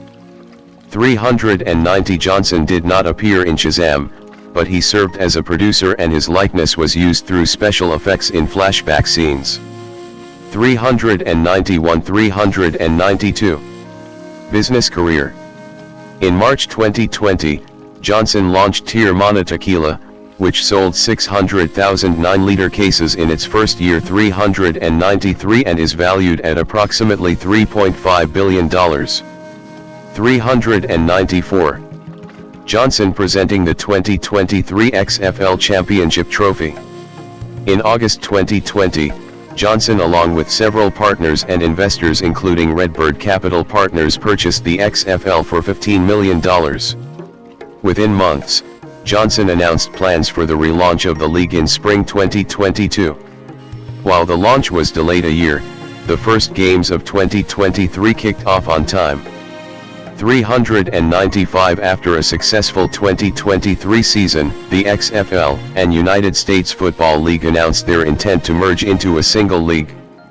On December 31, 2023, it was announced that the new merged league would be called the United Football League, UFL. 396 The league would feature 8 teams and start on March 30, 2024. Johnson, along with Danny Garcia, and Redbird Capital Partners own 50% of the UFL together under XFL Properties LLC. 397 On January 23, 2024, Johnson joined the TKO Group Holdings Board of Directors. In the process, he obtained full ownership over his trademark name The Rock, which was owned by WWE. 399 As part of the settlement, Johnson signed a new services and merchandising agreement with WWE.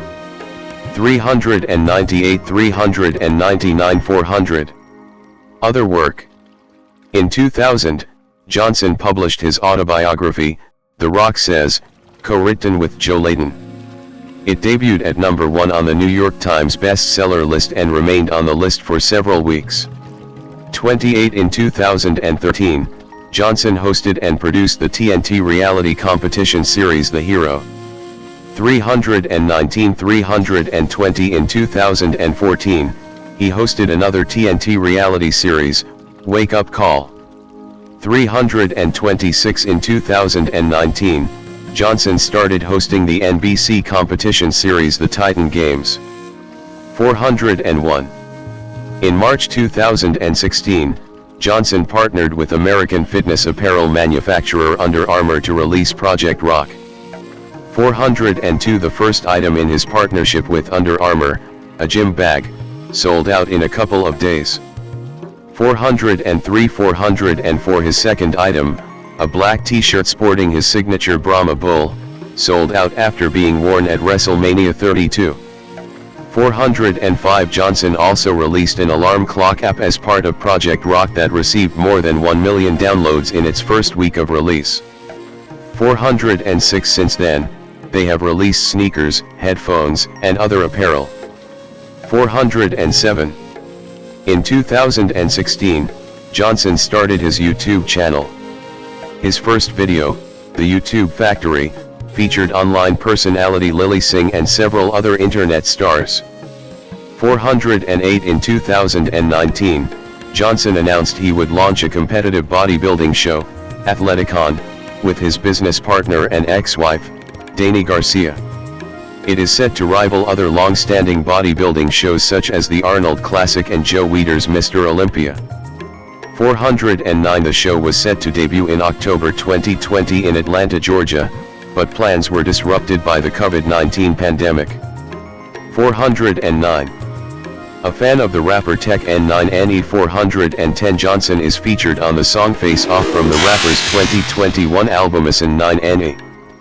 411 Activism and philanthropy. Politics. As part of WWE's nonpartisan SmackDown Your Vote campaign aiming to encourage young people to vote, 412 Johnson had a speaking role at the 2000 Republican National Convention. 413 and attended the 2000 Democratic National Convention less than 2 weeks later.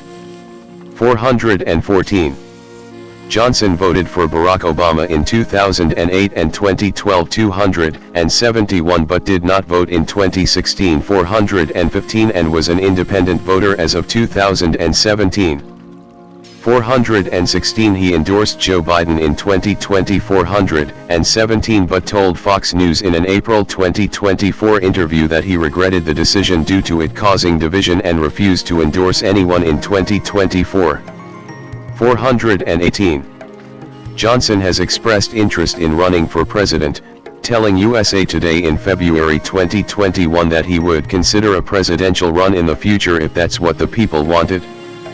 419 Following an online poll which found that 46% of Americans would consider voting for Johnson in an election, he told Today in April 2021, "I do have that goal to unite our country, and I also feel that if this is what the people want, then I will do that."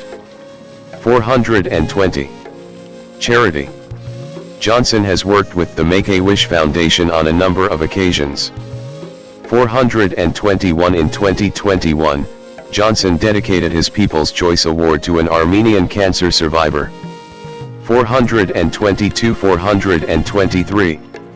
In 2006, Johnson founded the Dwayne Johnson Rock Foundation, a charity working with at-risk and terminally ill children.